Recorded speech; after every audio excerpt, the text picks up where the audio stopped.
Hello everyone, welcome to the coding Gyan channel. आज के इस लेक्चर में हम नेस्टेड इक्वल्स की बहुत ही जबरदस्त प्रॉब्लम्स को सॉल्व करेंगे। तो चलिए हमारा सेशन स्टार्ट करते हैं। यहाँ पे हमारे पास पहला क्वेश्चन है सेना चयन सिलेक्शन क्राइटेरिया। इसमें हमारे पास दो कैटेगरीज है, एक्स कैटेगरी और वाई कैटेगरी। एक्स कैटेगरी के बॉयज के लिए अलग कंडीशंस यहाँ पे है और एक्स कैटेगरी के गर्ल्स के लिए यहाँ पे अलग कंडीशंस है, और वाई कैटेगरी के बॉयज के लिए यहाँ पे अलग कंडीशन है और सिमिलर वाई कैटेगरी के गर्ल्स के लिए यहाँ पे कुछ अलग कंडीशंस है। उसके बाद एक और नया कंडीशन यहाँ पे मेंशन है, अगर हाइट 5.5 फीट से ज्यादा है और स्कोर 80 से ज्यादा है तो आपको कैटेगरी चेक करने की कोई आवश्यकता नहीं है, आप सीधे ही सिलेक्ट हो जाएंगे। तो चलिए हम इसे बीएस कोड पे सॉल्व करते हैं। यहाँ पे हम क्वेश्चंस के अकॉर्डिंग 5 तरीके के इनपुट लेंगे, category, score, gender, height and age. यहाँ पे कैटेगरी को मैंने कैट डेटा टाइप में लिया है क्योंकि क्वेश्चन के अकॉर्डिंग हमारी कैटेगरी या तो एक्स या वाई हो सकती है जो कि सिंगल कैरेक्टर है। इसके लिए हम कैट डेटा टाइप का आसानी से यूज कर सकते हैं। उसके बाद सिमिलर हमने जेंडर के लिए मेल और फीमेल के लिए कैट डेटा टाइप का यूज किया है। एम और एफ की हेल्प से हम जेंडर को डिनोट करेंगे। एज के लिए हमने इंटीजर डेटा टाइप का यूज किया है। हाइट के लिए हमने फ्लोट डेटा टाइप का यूज किया है बिकॉज हाइट हमारी डेसिमल में हो सकती है। और स्कोर के लिए हमने इंट डेटा टाइप का यूज किया है। इसके बाद हम कुछ मैसेज प्रिंट करेंगे और यूजर इनपुट लेंगे। यहाँ पे हमने सारे मैसेज प्रिंट करवा दिए हैं और यूजर इनपुट ले लिए। अब हम बात करते हैं इफ एल्स स्टेटमेंट्स के अरेंजमेंट की। हमें क्वेश्चन में दिया हुआ है अगर पार्टिसिपेंट की हाइट 5.5 फीट से ज्यादा और स्कोर 80 से ज्यादा है तो वो सिलेक्ट हो जाएगा, चाहे वो किसी भी कैटेगरी का हो या उसका जेंडर कुछ भी हो। तो उसके लिए हम सबसे पहले इसी कंडीशन को ऐड करते हैं। क्वेश्चन के अकॉर्डिंग अगर ये दोनों कंडीशन ट्रू हो जाती है तो हमारा पार्टिसिपेंट सिलेक्ट हो जाएगा। अब हम बात करते हैं यदि स्कोर 80 से कम है तो उस केस में हम क्या करेंगे।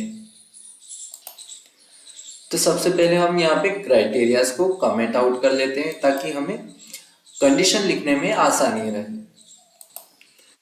अब यदि हमारी इफ कंडीशन ट्रू नहीं होती है तो हम एल्स कंडीशन में जाएंगे। तो एल्स कंडीशन में हम सबसे पहले ये चेक करेंगे कि पार्टिसिपेंट की कैटेगरी क्या है। Category equal to X. अगर पार्टिसिपेंट की कैटेगरी एक्स है और अब ये चेक करते हैं कि एक्स कैटेगरी में अगर वो मेल है तो if gender equal to M, तो उसके लिए हम यहाँ पे कंडीशन लिखते हैं। अगर वो पार्टिसिपेंट एक्स कैटेगरी का है और वो मेल है तो उसके लिए हमारे पास यहाँ पे क्राइटेरिया है if age is greater than equal 22 and height is greater than equal 6। अगर ये दोनों कंडीशन ट्रू हो जाती है तो हम यहाँ पे मैसेज प्रिंट कर देंगे, कांग्रेट यू आर सिलेक्टेड।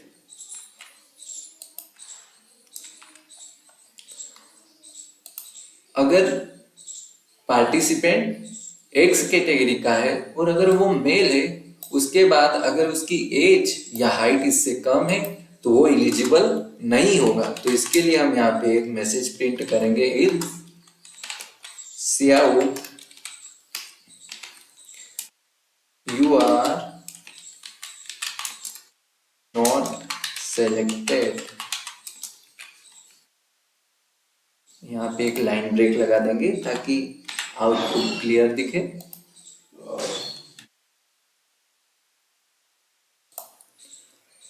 ये तो बात हो गई हमारी एक्स कैटेगरी के मेल कैंडिडेट की। अगर अब हमारा कैंडिडेट फीमेल है, एक्स कैटेगरी में फीमेल कैंडिडेट के लिए हम बात करते हैं। तो एल्स क्वेश्चन के अकॉर्डिंग अगर हमारा कैंडिडेट का जेंडर मेल नहीं है तो फीमेल होगा, यानी मेल और फीमेल दो ही जेंडर हमारे पास क्वेश्चन में दिए हुए हैं, तो हम एल्स में सीधे लिख सकते हैं। अब हमारी एक्स कैटेगरी में फीमेल जेंडर के लिए कंडीशन हम यहाँ पे लिखते हैं, if age is greater than equal 20 and height is greater than equal 5.7। अगर ये कंडीशन ट्रू होती है तो हम मैसेज प्रिंट कर देंगे, यू आर सिलेक्टेड। अब अगर हमारी फीमेल कैंडिडेट अगर इन दोनों में से किसी भी एक भी कंडीशन को अगर ट्रू नहीं कर पाती या वैलिड नहीं कर पाती है तो वो एलिजिबल नहीं होगी। तो इसके लिए हम यहाँ पे मैसेज प्रिंट करेंगे, यू आर नॉट सिलेक्टेड।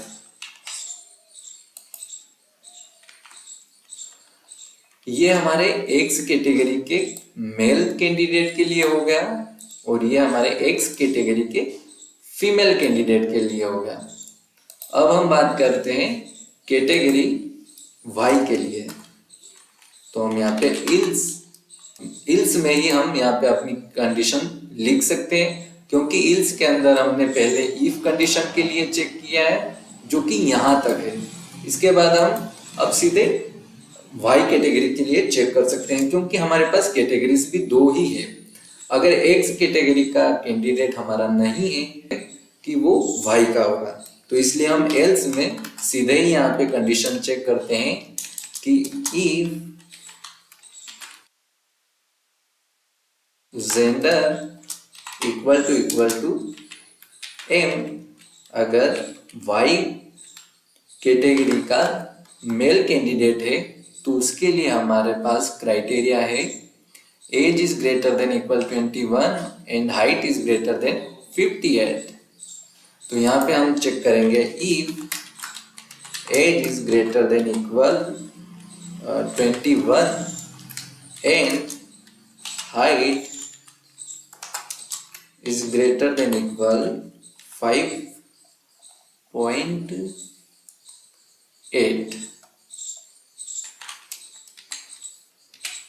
अगर ये दोनों कंडीशन ट्रू होती है तो हमारा वाई कैटेगरी का मेल कैंडिडेट सिलेक्ट हो जाएगा। तो हम यहाँ पे मैसेज प्रिंट करेंगे, सी आउट, यहाँ से कॉपी करते हैं, कंट्रोल सी और यहाँ पे पेस्ट करते हैं, कंट्रोल वी। और उसके बाद अगर हमारा कैंडिडेट वाई कैटेगरी का है और अगर वो मेल है और इन दोनों में से किसी कंडीशन को अगर ट्रू नहीं कर पा रहा है तो वो सिलेक्टेड नहीं होगा। तो यहाँ पे हम एल्स में लिख देंगे, you are not selected, control C, control V. अब हम बात करते हैं वाई कैटेगरी के फीमेल पार्टिसिपेंट के लिए। तो हम यहाँ पे सीधे ही एल्स में हम यही कंडीशन चेक कर सकते हैं कि if age is greater than equal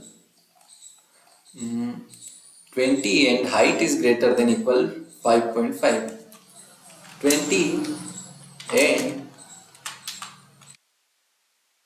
height is greater than equal 5.5। तो हम यहाँ पे मैसेज प्रिंट कर देंगे, यू आर सेलेक्टेड। अगर वाई कैटेगरी का फीमेल कैंडिडेट अगर इन कंडीशंस को ट्रू नहीं कर पाता है तो वो नॉट सिलेक्टेड होगा। तो यहाँ पे हम मैसेज प्रिंट कर देंगे, see out, you are not selected. हमारा ये कोड कंप्लीट हो चुका है। अब हम इसे एक बार रन करवा के देखते हैं। पार्टिसिपेंट कैटेगरी में हम वाई, पार्टिसिपेंट का जेंडर हम फीमेल करते हैं, पार्टिसिपेंट की एज हम 22 रखते हैं, हाइट हम रखते हैं 5.8 और पार्टिसिपेंट का स्कोर हम रखते हैं 70। तो हमारा कोड बिल्कुल प्रॉपर तरीके से वर्क कर रहा है। इस टाइप से हमारा ये वाला कोड कंप्लीट हो चुका है। हम बढ़ते हैं अपने नेक्स्ट क्वेश्चन की ओर। इस क्वेश्चन में हम किसी स्टूडेंट की एग्जाम हॉल में बैठने के लिए एलिजिबिलिटी चेक करेंगे। हम टोटल क्लासेस का एक इनपुट लेंगे और उसके बेस पे हम टोटल क्लासेस का 72% निकालेंगे और क्लासेस अटेंडेंट यानी स्टूडेंट के द्वारा कितनी क्लास अटेंड की गई है उसका एक इनपुट लेंगे। अगर स्टूडेंट के द्वारा अटेंड की गई क्लासेस रिक्वायर्ड अटेंडेंस से ज्यादा है तब तो वो एग्जाम हॉल में बैठने के लिए एलिजिबल होगा। अदरवाइज अगर उसके पास कोई मेडिकल रीजन भी नहीं है तो वो एग्जाम हॉल में बैठने के लिए एलिजिबल नहीं होगा। आइए हम इसे बीएस कोड पे सोल्व करते हैं। क्वेश्चन को सोल्व करने के लिए हम यहाँ पे 4 तरीके के वेरिएबल लेंगे। यहाँ पे टोटल क्लासेस का डेटा टाइप हमने इंट रखा है। क्लास अटेंड यानी स्टूडेंट के द्वारा अटेंड की गई क्लास का भी हमने डेटा टाइप इंट रखा है और मेडिकल प्रूफ के लिए हमने डेटा टाइप केयर रखा है। इसे हम वाई और एन में कंसीडर कर लेंगे और रिक्वायर्ड अटेंडेंस का डेटा टाइप हमने फ्लोट रखा है। अब हम यहाँ पे एक मैसेज क्लासेस के बेस पे रिक्वायर्ड अटेंडेंस आते हैं। Required attendance equal to total classes into 72.0 because हमारा डेटा टाइप फ्लोट है इसलिए हमने यहाँ पे 0.0 का यूज किया है। अब हम ये चेक करेंगे क्लास अटेंड यानी स्टूडेंट के द्वारा अटेंड की गई क्लास रिक्वायर्ड अटेंडेंस से ज्यादा है तो वो एलिजिबल होगा। तो हम यहाँ पे सिंपली प्रिंट करवा देंगे लाइन ब्रेक के साथ एलिजिबल। अब हम इल्स के केस में देखते हैं मैसेज प्रिंट करेंगे लाइन ब्रेक के साथ are you have any medical और हम इसे स्टोर करवा लेंगे मेडिकल प्रूफ में। अब हम ये चेक करें अगर स्टूडेंट के पास मेडिकल प्रूफ है तो हम यहाँ पे मैसेज प्रिंट कर देंगे। अदरवाइज हम एल्स में यहाँ पे प्रिंट कर देंगे नॉट एलिजिबल। हम अपने कोड को रन करवा के चेक करते हैं, देखते हैं।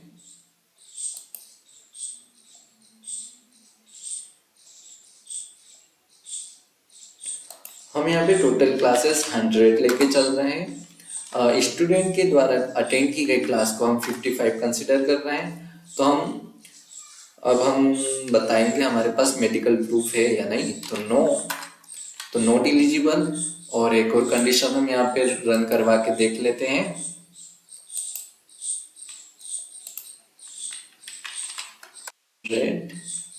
और 73 एलिजिबल। हमारा कोड प्रॉपर तरीके से वर्क कर रहा है। हम बढ़ते हैं अपने नेक्स्ट स्लाइड की ओर। इस क्वेश्चन को आप खुद से सोल्व करने की कोशिश करें और वीडियो अच्छा लगा हो तो प्लीज चैनल को लाइक और सब्सक्राइब जरूर कीजिए।